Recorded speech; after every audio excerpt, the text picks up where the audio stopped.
नमस्कार दर्शक मित्रों, आप देख रहे हैं जीपीएमसी न्यूज़ 24/7 लाइव। અમૂલમાં છૂટા કરાયેલ કર્મચારીઓને લઈને ખેડા જિલ્લા અને આણંદ જિલ્લા કલેક્ટરને આવેદનપત્ર આપવામાં આવશે। અમૂલ ડેરી દ્વારા કર્મચારીઓને છૂટા કરી દેવામાં આવ્યા હતા। કર્મચારીઓને પરત લેવામાં ન આવતા આજે ઠાસરા ખાતે સરપંચોની તેમજ છૂટા કરાયેલ કર્મચારીઓની બેઠક યોજવામાં આવી હતી।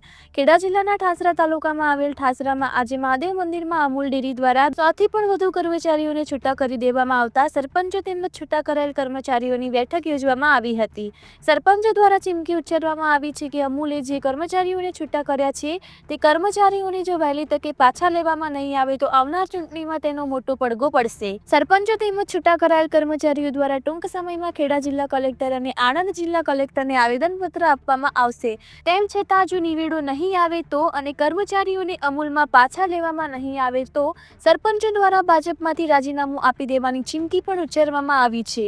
Reporter Sachin Pandya, GPMC news 24/7 live.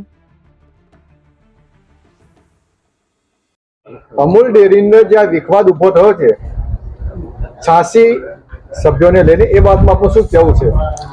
જે અમારા ઠાસરા અને ગળતેશ્વર તાલુકાના જે અમારા કર્મચારી જે છૂટા કર્યા છે, જે છોકરાઓ, એની સાથે આજની તારીખમાં અમે આજે ઠાસરા અને ગળતેશ્વર તાલુકાના તમામ સરપંચો ભેગા થયા છીએ એટલા માટે કે જો વહેલી તકે અને વહેલા સમયમાં જો આ લોકોને પાછા લેવામાં નહીં આવે તો આગામી સમયમાં અમારી એટલી તૈયારીઓ છે કે ઠાસરા તાલુકા અને ગળતેશ્વર તાલુકાના સરપંચો અને સભ્યો અને દૂધ મંડળીના ચેરમેનો સહિત ટૂંક સમયમાં અમે આણંદ ખાતે કલેક્ટર કચેરી તથા જો જરૂર પડશે તો નડિયાદ કચેરીએ પણ આવેદનપત્ર આપીશું।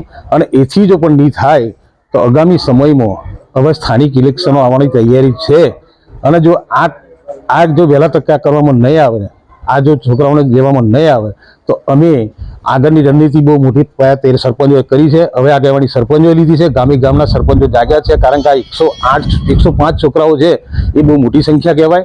અને જેને 7 વર્ષથી નોકરી કરતા છતાં એમને બેરોજગાર કરીને આજે ઘેર બેસાડે છે, દુઃખની લાગણી સાથે ભેગા થયા છીએ। આગામી સમયમાં મોટું આંદોલન કરીશું। અમૂલ ડેરીના 86 કર્મચારીઓ છૂટા થયા છે, એ બાબતમાં આપનું શું કહેવું છે? અમૂલમાં અમારા ઠાસરા તાલુકા અને ગળતેશ્વર તાલુકા ઠાસરા વિધાનસભામાંથી 86 છોકરાને છૂટા કર્યા છે। હવે 186 છોકરાને છૂટા કર્યા એવું નથી, 86 પરિવારોના ચૂલા ઓલવ્યા છે અમૂલે।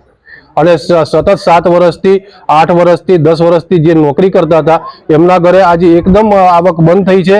એના લીધે 86 પરિવારોના જે ચૂલા બંધ થયા છે એની માટે ઠાસરા અને ગળતેશ્વરના સરપંચો ભેગા થઈ અને આગામી દિવસમાં આણંદ કલેક્ટરને, નડિયાદ કલેક્ટરશ્રીને અમે આવેદનપત્ર આપીશું। અને જો જરૂર પડશે તો મુખ્યમંત્રી સુધી અને ગૃહમંત્રી સુધીના આવેદનો પત્ર આપવા માટે પણ અમે બધા તૈયાર છે અને આગામી સ્થાનિક સ્વરાજ્યોની ચૂંટણીમાં પણ એનો ઉગ્ર દેખાવ કરવા પણ અમે તૈયાર છે। અમૂલની અંદર 105 થી 86 સભ્યોને છૂટા કરવામાં આવ્યા છે અમૂલ ડેરીને, એ વાતમાં આપનું શું કહેવું છે?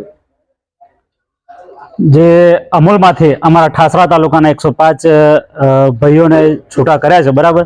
તો અમૂલના જે બની બેઠેલા પદાધિકારીઓ છે એમને અમે એ જ કહેવા માંગીએ છું કે આજે અમારા ટોટલી ઠાસરા તાલુકાના બધા સરપંચો ભેગા થયા છીએ, એ અમારા ભાઈઓની સાથે જ બધા છીએ અમે, બરાબર। કે વહેલામાં વહેલી તકે તમે અમારા જે કર્મચારીઓને છૂટા કર્યા છે અમારા ઠાસરા તાલુકામાંથી, બરાબર, એમને વહેલામાં વહેલી તકે તમે પાછા લઈ લો। જો વહેલામાં વહેલી તકે પાછા નહીં લેવામાં આવે તો આગામી સમયમાં અમે ટોટલી સરપંચો અને દૂધ મંડળીના ચેરમેનશ્રીઓ સાથે અમે આણંદ કલેક્ટરશ્રીને આવેદનપત્ર આપી અને આગળનું લડત અમારે ચાલુ રાખીશું અમે।